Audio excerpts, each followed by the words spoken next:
Welcome, everybody, to the Tony's Picks Look Ahead show here with Alessandro, yours truly. Welcome here. Before we get started, of course, like and subscribe on the road to 100,000 subscribers. Appreciate everybody tuning in for tonight. We had a pretty, what do you call it? I guess 50-50 weekend at best. UFC was rough. All the other sports was not too bad. But yeah, it was brutal. But we're gonna give you guys some look aheads tonight here for Monday tomorrow. We have NBA, college basketball, a small college basketball really, and NHL of course. And we'll break down that Monday nighter. I do have some soccer, so plenty of action here to get into. So without further ado, let's get started. First game here, Kings and Pacers. Pacers laying 3.5 points here to the Kings. Let's get here into the injury report in this one. What do you call it? Plenty of pieces still gone on this Indiana team. Right. We have, what do you call it? Obviously, Jackson, Jones, Shepard, Neesmith, and Toppin still out. And then Schroeder game time, Keegan game time, and Sabonis is still out. I don't know. At the end of the day, tough to want to choose a side with either of these teams struggling out the gate. A 5-18 and a 6-17. Both of these squads here. I don't know. To me, the only guy that's able to score right now out of the Kings, at least perimeter-wise, has been Zach LaVine. DeRozan is shooting 38% from three. Much improved numbers for him. He's normally obviously been a mid-range scorer. I don't know, just, yes, 38% for him, but only 1-3 per game actually out of him. I think you get more production out of LaVine, who, scored 40 plus the other night. I like this here in this game. Zach LaVine, 25 plus points. Of course, I can find you some props on the Indiana side, but if you want to back the Sacramento side prop-wise, I think Zach LaVine's your guy. All right. Next game here, we got Suns, Timberwolves. Timberwolves 9.5-point favorites here at home against the Suns, still with no Devin Booker. A couple other pieces out as well. Isaiah Livers is out. Dylan Brooks, game time decision. And obviously Jalen Green still out. Clean injury report here for the Timberwolves. We've kind of been cashing with them here and there. Just at the end of the day, the Ant Edwards props are always going to be live. I think this is a spot, though, just with the depth concerns I have with the Suns here with no Devin Booker. Obviously, Colin Gillespie, we gave out a 20-plus point prop the other night for him that cashed. Grayson Allen, etc. Wonder what a Jordan Goodwin's going to do off the bench for the Suns. We're having to really scrape here the scraps of the NBA, it seems like, on this Suns roster. I'm comfortable actually with laying the -9.5 here with the Timberwolves. You're talking a massive length advantage as well. Just look at the rosters. That's all I got to say. All right, Spurs, Pelicans here. Pelicans getting 9.5 points. Obviously, still no Wembanyama for the Spurs. Spurs still favored by 9.5. I'm not rushing to the window to lay anything like that with them here. Still no Castle, a game-time decision at least. Luke Cornett, game-time decision. And then obviously Poole, Zion, and DeJounte Murray still out for the Pelicans. Herbert Jones is questionable. Would like Herbert Jones in. But Sadiq Bey stepped up in a nice piece here. Obviously, the young pieces, Jeremiah Fears and the, Trey Murphy have been real nice, pieces here. Trey Murphy almost 21 points a game. And then, the rookie standout here, Derek Queen, just dropped about 4 or 5 names. There's plenty more off the bench of Bryce McGowan's. I can go on and on here about some of these young pieces. I get it. They're 3-21 out the gate, and New Orleans has not looked good. 6 straight losses here. I think against a Spurs team that's getting kind of complacent, 15-7, comfortable, sitting out players clearly. And I don't know, at the end of the day, Pelicans can keep this close, if not win this one outright. So I don't mind grabbing 9.5 points here with the home team that's desperate for a win. Total 237 is super jacked. Expect tons of offense in that one. All right, let's move on to college basketball here. Not a big slate. About 3 games I'm going to get into out of the 5. Before we get into this, like and subscribe. Hit that like button, guys. Show some love. Leave a comment down there as well. Let me know what you think about tomorrow's games. Any bets you guys like. Whatever you guys want to say, post a comment, like, and subscribe. On to college basketball here. We got South Carolina State and Charleston Southern. South Carolina State is winless so far. We were trying to fade them there with the Chicago State. That game got canceled. We're fading them here in this spot. Don't get me wrong. A Charleston Southern with a lot more offensive capabilities. We saw them outgun an IU India team that likes to go up and down the floor, plays really no defense, though. I just think there's more pieces on this, Charleston Southern team. The Bryson Battles of the world, or Bryson Blaine, 20 points a game out of him. And then this kid, what's his name here? Armani Caraway, 36 points. Look out for him as well. Last time out for Charleston Southern. Just a couple guards that, could put it up. A lot more talent as far as scorers on the Charleston Southern side. Again, we got a winless South Carolina State team here. I don't mind laying the 10.5 with Charleston Southern in this one. Before the lines came out, I had it Charleston Southern minus 14. So I think there's actually a little bit of value there. So I like Charleston Southern here minus the 10.5 in this one. All right. We got Southern taking on Texas, and Southern, has been a team I backed there against A&M. I remember that was a nice one. And then against Washington there, went to overtime.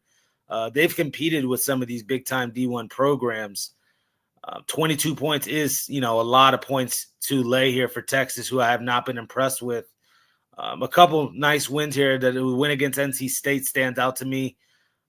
New coach in there starting to turn things around. This one, I might have to go first half. This is the tough one, man. This is a tough one. It's just Texas has the look ahead as well. Texas plays a big-time game on, I believe, Friday. Who was it again they played? Oh, yeah, they play UConn on Friday, Texas. Just don't know if they are interested in blowing this team out by 20, 30-something points. I mean, you're talking 85 to 63 gets us here. 85 to 68, those type of numbers I see. Southern, if you look, again, check out the halftime score. About the only one they got blown out first half was against Arkansas. They gave up 57 points, but that's Arkansas, who I think probably a little bit more talent right now than Texas. That is debatable. At the end of the day, I still think too many points. Give me Southern here, plus the 22. Might be a first half play. If you like the Texas side, I just don't know if they're going to leave everybody in there the last 5-10 minutes of this game, and Southern can backdoor this. I don't know. I even like Southern late in this game. Keep it within 10 to 20, 15-point loss. I just think too many points at the end of the day. I don't want to lay it with Texas when Texas has this big-time game up against UConn here on Friday. So, yeah, I just how I feel about that. On to Mississippi Valley, Kansas State. This one here, 33-point favorites for Kansas State. And you might think, he'll rush to the window now, taking these 33 points in Mississippi Valley. Well, not so fast. We know Mississippi Valley, again, one of the worst teams in college basketball. Let's just go through some of their recent games here and how bad they've been getting blown out. First off, they were 10 to 12-point dogs against UL Monroe. Did not cover. That's the last game. Again, almost got beat by 40 by A&M. Gave up 120 to A&M. What else? Hawaii beat them by almost 32 points. Murray State beat them by 48 points. Their lone win, which I don't think it counts on there. It does count for some reason. The Mississippi School for Women is Mississippi Valley's only win here. UAB, 41 51-point win over Mississippi Valley in the season opener. I just think, PJ Haggerty, the rest of this roster as well on Kansas State, if they want to take away Haggerty, who's averaging almost 23 points a game, this Bashir, Johnson, Castillo, all three of those guards shoot over 38% from three. I think Kansas State can name their score. They have not been playing well as either. Outright loss to Bowling Green sticks out. The Seton Hall loss last time out. And then, a loss to Indiana, Nebraska. I mean, they've been 4 losses in a row. I think this is a bounce back, get right spot against a terrible Mississippi Valley team. I'm not mad at laying the minus 33 here in this one. Again, not a lot of action today, so we got to get what we get. You could say Kansas State has a look ahead on Saturday to Creighton, but they're just playing so bad right now. They need to go out and beat up on somebody. I like Kansas State here, minus the 33. Again, those 4 guards are going to have a field day here shooting against this team. Kansas State, they're big. We got some hockey here we're going to break down. Hockey here, Lightning and Maple Leafs. Super good game here in this one. Lightning haven't been playing the best of hockey either. And Maple Leafs, you know how they are, a 50-50 team at best. They love to burn my bankroll, those Maple Leafs. Let me put it that way. This game, though, I don't know. The travel spot for Tampa I'm not in love with because, I was looking to back Tampa. They just haven't been played. They lost 2 games at home there like that. 2 out of the 3 were to the Islanders. Islanders are, playing a little bit of better hockey right now than what the Lightning are. And then you look at the Maple Leafs. They, got everybody back. The Canadians owned them, clearly. Last couple times here against Canadians had not been able to get the wins. But, a 5-1 win against Carolina is nice. A 4-1 win against Florida is nice. I can make cases for both sides. Let me be real. Kucherov banged up. We'll see if he plays here for the Lightning. A couple other pieces on both sides, again, still banged up. Prop in this game, I'll wimp out instead of giving you guys a side. I love this prop. Brandon Hagel over 1.5 points. 5 points in the last 5 games. I get it. That's only 1 point per game. But you look there at the end of the month of November there, it was 4 points, 3 points, 2 points, 4 points. This guy's a very capable scorer, second leading scorer on this Lightning team behind Kucherov, who I said's banged up. We'll see how he looks on the ice. Either way, I think there's plenty of pieces on both sides for offense. I see this total at 6. Here's just a prop in this one. Again, Brandon Hagel over 1.5 points at plus 200. Plenty of value there that I like. On to the Kings and Mammoth. Kings took care of business there at home against the Blackhawks there in a quick, short turnaround revenge spot. Kings normally play the better hockey on the road. That's been the trend with them here the last couple of seasons. Playing the Mammoth here, who are the slight favorites, I guess, due to just the more complete roster, more capable scorers, about 5 or 6 guys here near 20 points. You look at the Kings, nowhere near that. But again, playing some solid hockey, at least recently.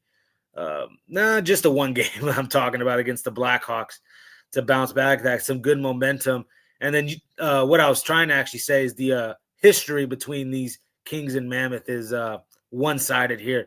Kings 9 wins, 0 losses, last 9 here against these Mammoth. I can only look the Kings' way. Kings minus 105. And a bonus prop I put for you guys, Quentin Byfield over 0.5 point at minus 125. Leads the team in assists. I think third or second in points on this Kings squad. The 23-year-old big 6'5" winger. On the wing there.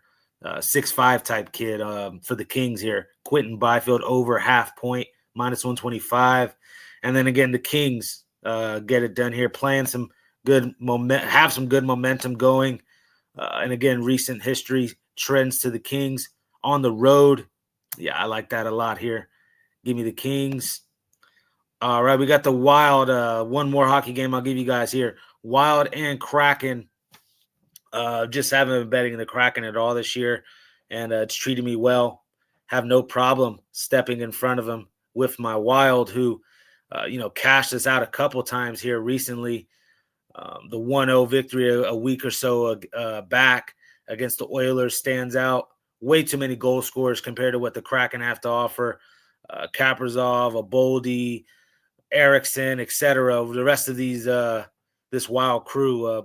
Give me the Wild here, minus 130 at what feels like sort of a cheap price in the first matchup between these two of the year. Give me the Wild here, minus 130. All right, we're going to get into some Monday Night Football, guys. Real quick, like and subscribe.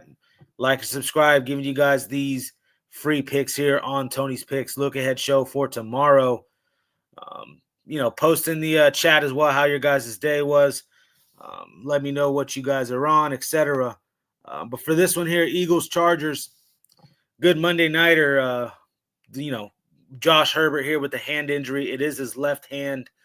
We'll see how he looks. It shouldn't affect him throwing the ball, obviously, maybe with the handoffs and, quarterback center exchange. But I actually kind of think we'll see some offense in this one. Both of these defenses are banged up when you look at the injury reports. And then I expect Jalen Hurts to eventually turn it around. I mean, I've ragged on him enough on how bad he's looked this year from the pocket. There's just been some miscommunications as well. There was one big time there with Devontae Smith last week. But I think they, patch everything up. The Eagles 8-4 still after this up and down year. It feels like it's been for them. I think a little bit healthier right now than the Chargers. Hampton is expected to go for the Chargers. First game back in a while here off IR. Vidal's kind of stepped in nicely for this Chargers run game. Still, they need Hampton. They need, a lot of production out of this run game. It'll help Herbert ease into things against this. Again, Eagles secondary is one of the best. Kenyon Mitchell back there, obviously. Cooper DeJean, Reed Blankenship, the rest of this crew. I like the Eagles defense a lot. But the problem is I just think maybe 20 points or 17 points you need out of the Chargers for us to get this one over. I'm expecting a big day out of A.J. Brown and Devontae Smith here.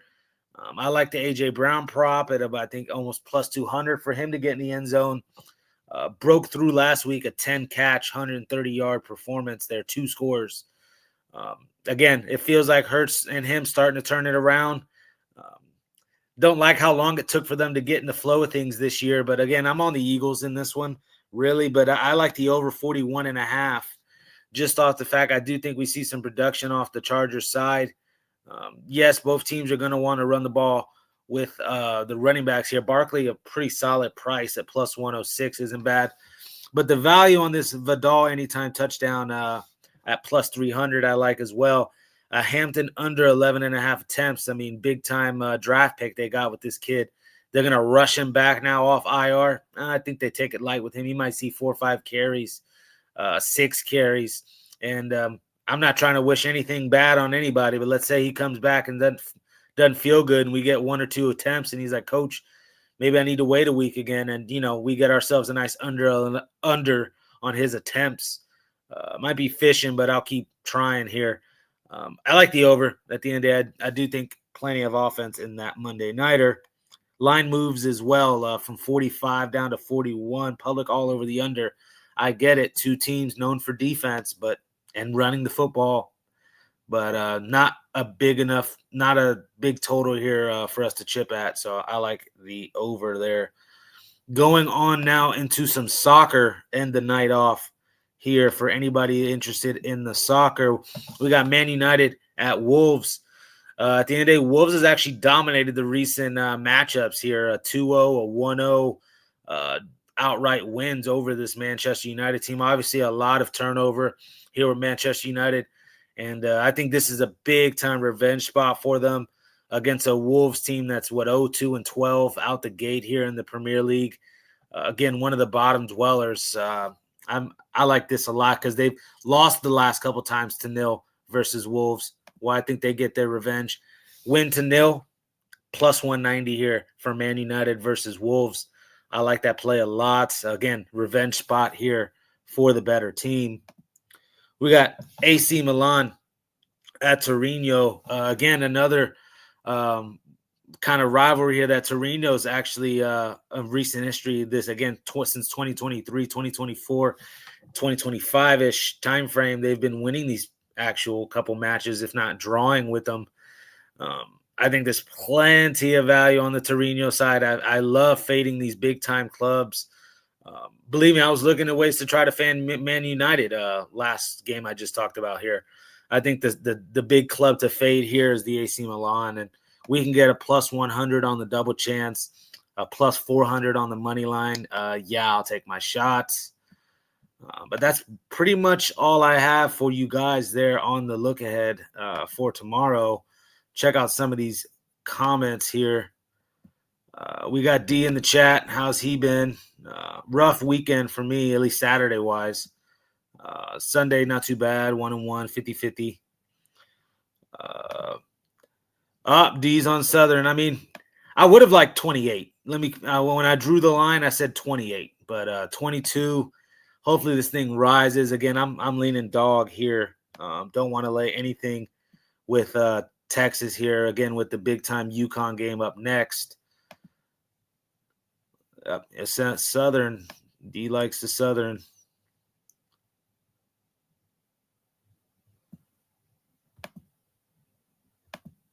Yeah. Kansas State as well. Losing to, what do you call it? Bowling Green we're talking about. But I still like Kansas State to whoop up on Mississippi Valley. Would you take Devontae Adams over 56.5 or A.J. Brown over 60.5? Devontae Adams. That's Chargers. I mean, that's Rams, brother. This is Chargers. So, I mean, just off technicality, I'd go with the A.J. Brown. I think Devontae and A.J. Brown have big days. But, yeah, that's all I got to say. Salute to Tony's Picks. Yes. So like and subscribe, guys, and everybody in the chat. Post a comment when the live stream's over as well. Let me know what bet you guys are on tomorrow. And, yeah, we're almost done here. Just going through some of these comments here. Herbert, pass yards under. Not mad at that. Is it going to affect the run game, this hand injury, the handoffs, the under center run game? A lot of shotgun runs, a lot of shotgun passes. That's just trying to give you what I'm thinking here. But, yeah, I'm never mad at anybody trying to chase it under. We know the public pounds these overs on all these props. So, yeah. But there you have it, guys. Broke down all the slate. We'll have a bigger show tomorrow, a lot more to break down. But, again, like and subscribe. Check out the site here, Tony'sPicks.com. The link is in the description box down low. Just click the link. I'll have a couple plays out. Again, it was a 50-50 weekend. The UFC really wrecked me this weekend. I gave out way too many dogs. They didn't give us out anything again. It's been about 5 or 6 cards this year where I did that. Just went dog crazy and went 1-4 on these things, or like a 1-2-5 on these things. It's just ugly. But again, when you're chasing plus money, it comes back around. When you have a 4-2 day with the same type of value that I just touched this past weekend, it comes way back around the other way. Just one day at a time. Never get too high, never get too low. But let's make tomorrow a winning day. Best of luck to everybody, guys. Peace.